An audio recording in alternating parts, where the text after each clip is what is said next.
Assalamualaikum warahmatullahi wabarakatuh.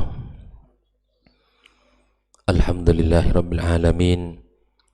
Wassalatu wassalamu ala ashrafil mursalin nabiyyina wa maulana Muhammadin wa ala alihi wa ashabihi ajma'in. Ashhadu an la ilaha illallah wahdahu la syarika lah, waliyus salihin wa khaliqul khalqi ajma'in. Wa ashhadu anna Muhammadan abduhu wa rasuluhu an-nabiyyul amin. Qala ta'ala ya ayyuhalladzina amanu ittaqullaha haqqa tuqatih wa la tamutunna illa wa antum muslimun. Amma ba'd, fa inna asdaqal hadithi kitabullah wa khairul hadi Muhammad sallallahu alaihi wasallam wa syarrul umuri muhdatsatuha wa kullu muhdatsatin bid'ah wa kullu bid'atin dhalalah. Ikhwani wa akhwati fid din, kaum muslimin dan muslimat, al-musyahidin wal musyahidat, para pendengar Radio Rabbani dan KMTV dan seluruh pecinta ilmu dimanapun berada. Alhamdulillah, tiada kata yang paling pantas untuk selalu kita ucapkan melainkan sanjungan, melainkan pujian kepada Zat yang Maha Kuasa, Rabbuna, Rabbul Alamin, Rabb kita, Rabbnya sekalian alam, Allahu Azza wa Jal, yang memiliki seluruh perbendaharaan langit dan bumi dan apa yang ada di antara keduanya. Mudah-mudahan kita selalu dalam taufik dan inayahnya yang senantiasa melimpahkan kepada kita rahmat dan ridhanya, agar supaya kita selalu berada pada jalan yang lurus menujunya. Kemudian ucapan salat dan salam marilah selalu kita ucapkan untuk Nabi kita yang mulia sallallahu alaihi wasallam. Mudah-mudahan kita semua mendapatkan syafaatnya pada hari kiamat kelak. Ikhwani wa akhwati fid din, kembali kita melanjutkan pembahasan dengan kitab Al-Mulakhas fi Syarh Kitab At-Tauhid. Pagi ini halaman yang ke-72. Halaman yang ke-72, hadis yang kedua pada bab yang ke-7 ini. Ya, hadis yang kedua atau hadis yang pertama dari dalil yang kedua, atau hadis yang pertama dalil yang kedua pada pembahasan bab yang ke-7 ini, yaitu bab minasyirki lubsil hilqah wal khayti wa nahwihima li raf'il bala aw daf'ih. Merupakan sebuah kesyirikan memakai gelang dan benang atau sejenisnya, ya, dan sejenisnya untuk mengangkat bala atau menolaknya. Sudah kita sampaikan pada pertemuan sebelumnya ayat dalam surat Az-Zumar ayat 38. Pagi ini muallif kitab Syekh Muhammad ibn Abdul Wahhab membawakan sebuah hadis yang diriwayatkan oleh sahabat Nabi yang mulia, yaitu Imran ibn Husain, di mana Syekh Muhammad ibn Abdul Wahhab menukilkan an Imran ibn Husain, dari Imran ibn Husain, anna Rasulullah sallallahu alaihi wasallam, bahwa sesungguhnya Rasulullah sallallahu alaihi wasallam ra'a rajulan, melihat salah seorang laki-laki, fi yadihi halqatan min sufur, di tangannya ada gelang yang terbuat dari tembaga atau dari kuningan. Ya. Faqala ma hadhihi, lalu dia berkata, Nabi Muhammad SAW berkata, apa ini? Melihat gelang yang dipakai itu, Nabi bertanya. Kalau Syekh Saleh Fauzan mengatakan hadza istifhamu inkar. Ma hadhihi, apa ini? Qala minal wahinah. Laki-laki itu menjawab, ini adalah minal wahinah. Al-wahinah, Syekh Saleh Fauzan mengatakan, naw'un minal maradi yusibul yad. Salah satu bentuk penyakit yang ada pada tangannya lalu dipakai gelang itu. Ya. Jadi ada sesuatu di tangannya berupa penyakit lalu dipakai gelang yang terbuat dari kuningan itu. Faqal, maka Nabi sallallahu alaihi wasallam berkata, inza'ha, lepaskan gelangmu itu. Fa innaha la taziduka illa wahnan. Sesungguhnya gelang itu tidaklah menambahkan kamu kecuali wahnan. Luwahan, Syekh Shalih Fauzan mengatakan adalah da'fan, kelemahan. Kenapa ikhwafillah? Gelang yang dipakai itu membuat kita semakin lemah karena ketergantungan hati kita kepadanya. Hati kita bergantung kuat kepadanya. Yakinnya kita bahwa gelang itu akan bisa mengangkat bala penyakit itu. Bukan menyembuhkan penyakit, justru akan melemahkan kita. Inza'ha, kata Nabi, lepaskan gelangmu itu. Fa innaka law mitta wa hiya 'alaika ma aflahta abadan. Jika seandainya engkau meninggal dan benda itu ada dalam atau ada pada kamu, maka sungguh kamu tidak akan pernah beruntung selama-lamanya. Hadis rawahu Ahmad bisanadin la ba'sa bihi. Ikhwafillah, Syekh Shalih Fauzan menjelaskan siapa sahabat yang meriwayatkan ini. Siapa Imran? Imran huwa Imran ibn Husain ibn Ubaid ibn Khalaf al-Khuzai. Itulah nama lengkap daripada Imran ibn Husain ibn Ubaid ibn Khalaf al-Khuzai. Beliau mengatakan sahabiyun ibnu sahabi, sahabat anak sahabat. Iya, Imran ini sahabat dan ayahnya Husain ibn Ubaid juga sahabat. Ya. Aslama ama Khaybar. Dia masuk Islam pada tahun Khaybar, itu tahun ke-7 peristiwa terjadi perang Khaybar. Wa mata sanata sanataini wa khamsina bil Basrah. Beliau wafat pada tahun 52 Hijrah di Basrah. Itulah Imran ibn Husain. Mahadhihi, kalimat mahadhihi, sekali lagi saya katakan istifhamu ingkar. Nabi bertanya tetapi mengingkari perbuatan itu. Dan ini banyak di dalam perkataan Rasulullah sallallahu alaihi wasallam dan juga terdapat dalam ayat-ayat Al-Qur'anul Karim. Istifham ingkari. Al-wahina naw'un minal maradi yusibul yad. Bagian atau bentuk dari penyakit yang menimpa tangannya. Kata inza'ha itu artinya fi'lu amr.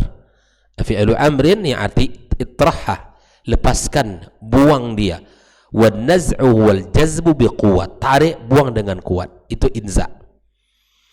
Wahnan ay da'fan, kelemahan. Ma aflahta artinya al-falah. Al-falah itu huwal fawzu waz-zafru was-sa'adah. Kemenangan, keberuntungan dan kebahagiaan. Di selama benda itu ada di tangan kamu dan kamu mati dalam memakai benda tersebut, apa kata Nabi? Ma aflahta abadan. Selama-lamanya engkau tidak akan pernah beruntung. Bayangkan itu. Nah, ikhwafillah kaum muslim dan muslimat, Nabi Muhammad SAW memberikan penjelasan kepada kita tentang sebuah sikapnya terhadap salah satu bentuk kesyirikan. Nah, mari kita lihat makna al-ijmali lil hadis. Makna global dari hadis yang barusan kita baca. Yadhkur lana Imran ibn Husain radhiyallahu taala anhuma. Ya. Imran ibn Husain menyebutkan kepada kita mauqifan min mawaqifi Rasulillah sallallahu alaihi wasallam, salah satu bentuk sikap Rasul fi muharabati syirki, di dalam memerangi kesyirikan, wa takhlisin nasi min, dan melepaskan manusia dari kesyirikan. Jadi Nabi Muhammad SAW memberikan contoh kepada kita apabila melihat seseorang yang melakukan perbuatan seperti ini, maka kita tegur. Sebagaimana Nabi SAW menegur laki-laki tersebut. Ini bentuk perhatian yang bukan sederhana perbuatan ini. Karenanya ikhwafillah kita perlu belajar. Kita tahu bagaimana kita bersikap. Seperti apa Nabi SAW ya mencontohkannya. Apakah kita acuh tak acuh saja, ataukah kita diam saja, atau kita biarkan orang yang melakukan hal demikian. Maka di sini Nabi Muhammad SAW mencontohkan satu sikap yang tegas, yang menunjukkan wala hanya kepada Allah semata, cinta kepada Allah saja, bergantung hanya kepada Allah saja, tidak bergantung kepada benda-benda yang lain. Inza'ha, lepaskan itu, kata Nabi SAW.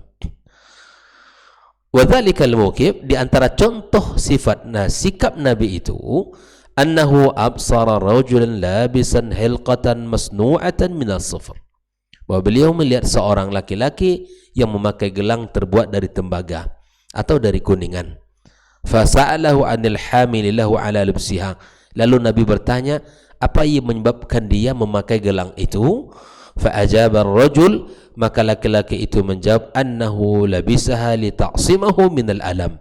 Ternyata dorongan laki-laki itu, motivasi memakai gelang itu untuk apa? Untuk menjaganya dari penyakit. Menjadi dari penyakit. Sikap yang ditunjukkan oleh Nabi, fa'amarahu bil mubadarati bitarha. Nabi menyuruhnya segera untuk mencopotnya. Wa akhbarahu annaha la tanfa'uhu bal tadurru. Nabi menyebutkan bahwa gelang itu tidak akan memberikan manfaat kepadanya, justru memberikan mudarat. Justru memberikan mudarat. Wa annaha tazidu da' alladhi labisat min ajli. Maka justru menambahkan penyakit. Bukan menghilang dan mengangkat penyakit, justru menambah penyakit. Wa 'azzamu min dzalika law istamarrat alaihi ila al-wafah. Ya. Kalau perbuatan itu terus berlangsung sampai dia wafat, benda itu ada padanya, dipakai oleh dia, hurimal falahu fil akhirati aidan. Maka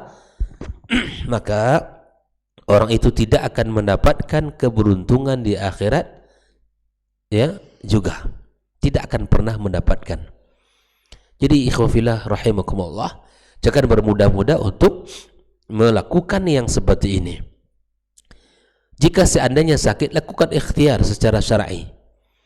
Kita pergi ke ahlinya, ke tabib, ya, ke dokter, kemudian kita minta ya kepadanya resep. Kita jelaskan dan bahkan diperiksa olehnya bagaimana cara menangani penyakit ini dengan ilmu yang dia punya, maka dia akan memberikan kepada kita obatnya. Ini syar'i, yang ahli di bidangnya. Tapi kemudian banyak sekali orang mencari jalan pintas untuk mencari obat dan solusi penyakitnya, tanpa peduli kepada ya aturan syariat. Apakah ini halal atau tidak, syiri atau bukan, tidak peduli, yang penting sehat dan baik. Ikhwafillah, akidah yang benar, ya, agama yang berlandaskan keyakinan, pemahaman yang benar di dalam agama, itu akan membuat kita terjaga dari perbuatan syirik. Khususnya akidah, pemahaman tentang akidah ini sangat penting. Kalau tidak betul akidah kita, tidak benar pemahaman akidah kita, ya, sandaran akidah kita lemah, maka kita akan banyak melanggar dari sesuatu yang diharamkan oleh Allah Subhanahu wa ta'ala. Maka itu mari kita lihat munasabatul hadits lil bab, ketersesuaian hadis dengan bab yang kita baca. Annahu yadullu 'ala al-man'i min lubsil hilqah. Hadis ini menunjukkan larangan kita memakai gelang, lidaf'il bala, untuk menolak bala. Kenapa? Li'anna dzalika minasyirkil al-manafi lil falah. Karena dia bagian dari kesyirikan yang menafikan keberuntungan. Jadi tauhid akan membawa kepada keberuntungan, kesyirikan akan membawa kepada kerugian. Jadi jalan keberuntungan, jalan tauhid, jalan kerugian, jalannya syirik. Ya. Oleh itu, mari kita lihat bagaimana faedah yang bisa kita ambil dari hadis yang barusan kita baca. Ma yustafadu minal hadis. Yang pertama, anna libsal hilqa wa ghairaha, ya, memakai gelang dan yang lainnya, lil i'tisami biha, untuk menjaga, ya, berpegang atau berlindung dengannya, minal amrad, dari penyakit, minasyirki, maka ini merupakan bagian dari perbuatan syirik. Jelas ya? Di memakai gelang atau yang sejenisnya dari apapun bentuknya, bendanya, kita pakai dengan tujuan menolak bala atau mengangkat penyakit, menghilangkan sesuatu yang bahaya, maka ini adalah perbuatan syirik. Perbuatan syirik. Jelas ya? Tidak ragu lagi kita, sudah. Ini sekarang masih banyak alasan, ya, untuk memakainya, mencari dalih, ya, membenarkan perbuatannya. Ya. Yang kedua, an-nahyu anit tadawi bil haram. Larangan untuk berobat dengan yang haram. Ya. Cara yang kita pakai berobat dengan cara yang halal, dengan cara yang benar secara syar'i. Yang ketiga, inkarul munkar wa ta'limul jahil, mengingkari kemungkaran dan mengajarkan yang jahil. Ya. Mengingkari kemungkaran dengan hikmah, mengajari mereka yang jahil juga dengan hikmah. Karena banyak orang yang tidak tahu, kita kasih tahu, tapi caranya dengan cara yang benar, dengan cara yang baik. Karena Nabi SAW menunjukkan mandala ala khairin kafa'ilih, yang menunjukkan satu kebaikan kepada orang lalu diamalkan, kita mendapatkan pahalanya. Tujuan kita ini, ya, agar dia benar dan tidak lagi salah, tidak salah di dalam bersikap dan berbuat. Nah, jadi di sini ada pesan ingkarul munkar wa ta'limul jahil. Mengajarkan orang yang tidak tahu adalah amal saleh. Yang keempat, dararatus syirki fid dunya wal akhirah. Bahayanya syirik di dunia dan di akhirat. Di dunia, sengsara, tidak akan mengangkat penyakitnya. Di akhirat, ya, sengsara selama-lamanya. Ya. Kesyirikan adalah jalannya dan pintunya kesengsaraan di dunia dan di akhirat kelak. Jauhkan kesyirikan itu. Ya. Yang kelima, istifsalul mufti wa i'tibarul maqasid. Ya. Kita meminta fatwa, ya, dan mencari penjelasan dan mencari pelajaran. Jadi kita, sesuatu yang tidak kita fahami, kita tanya. Sesuatu yang tidak jelas, kita cari ilmunya, bertanya kepada yang jelas, kepada yang tahu. Jangan bertanya kepada yang tidak faham, ya, dengan agama. Yang keenam, anna syirkal asghar akbarul kabair, bahwa sesungguhnya syirik kecil adalah akbarul kabair, bagian dari dosa besar. Ya.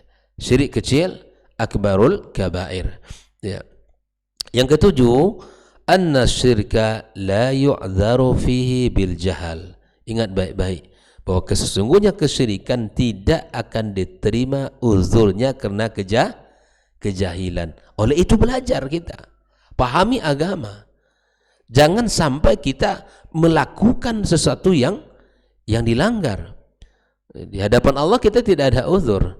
Saya tidak tahu, Rob. Jadi ditanya nanti dari kiamat, saya tidak tahu, ini syirik. Tidakkah engkau belajar? Tidakkah engkau mencari tahu? Makanya Syekh Muhammad Ibn Abdul Wahab dalam kitabnya Nawaqidul Islam, ikhwafillah, dari salah satu dari 10 pembatal keislaman itu apa? Al-i'rad anid dini la yata'allamuhu wa la ya'malu bih. Tidak, atau berpaling dari agama ini.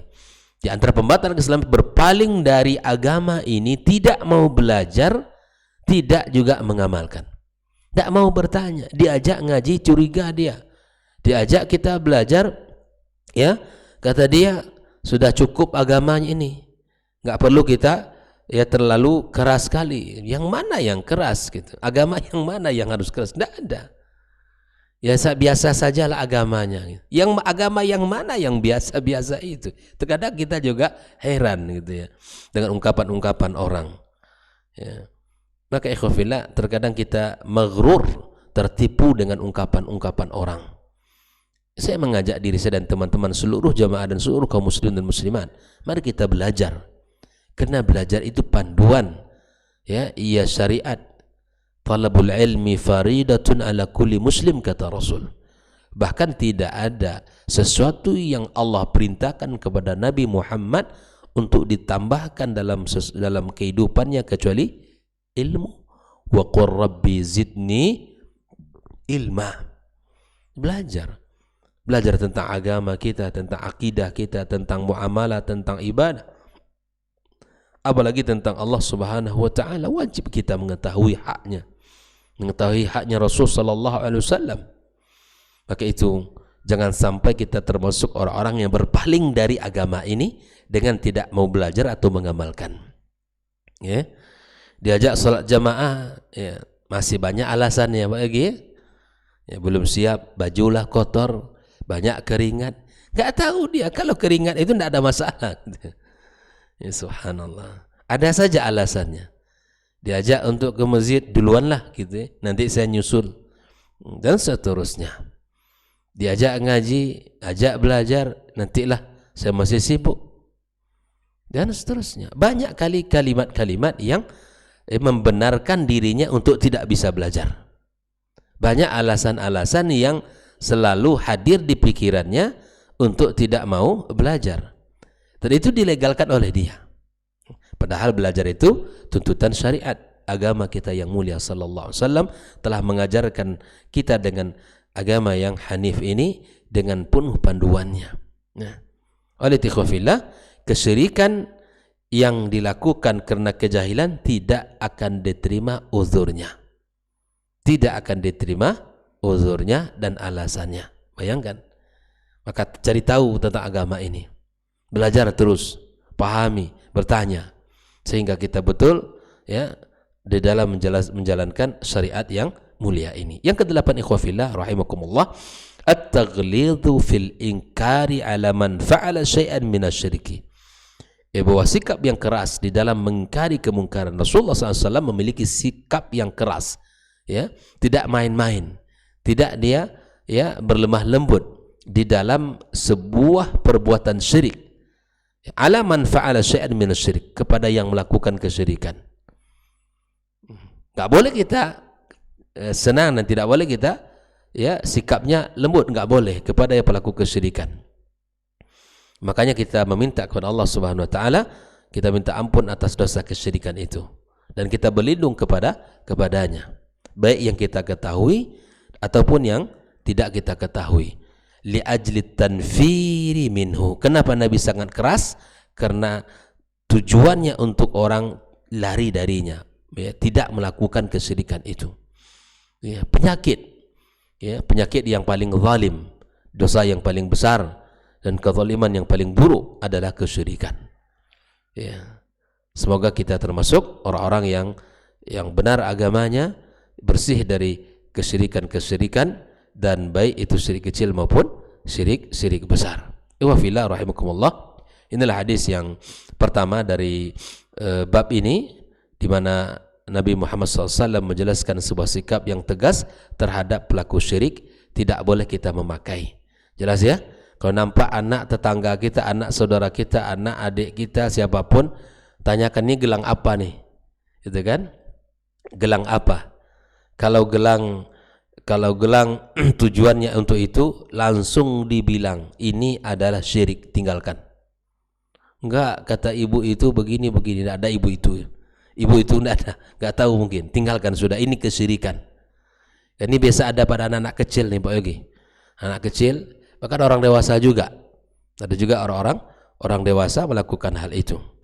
Apalagi, ya, musim-musim politik ini. Ya. Mungkin takut diserang lawan, ya, maka ini dan itu, ya, dan seterusnya. Siapapun dan kapanpun, dimanapun, kita wajib meninggalkan hal yang seperti ini, ya. Mudah-mudahan Allah Subhanahu wa taala jaga kita dan keluarga kita dari perbuatan syirik, dan Allah ampunkan dosa-dosa kita, dan baik dosa yang sengaja maupun yang tidak, yang zahir maupun yang batin.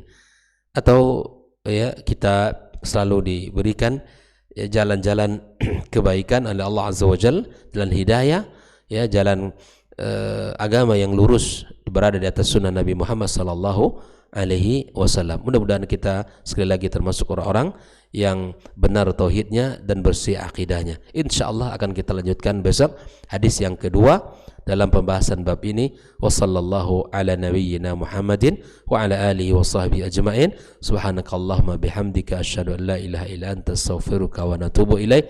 Wassalamualaikum warahmatullahi wabarakatuh.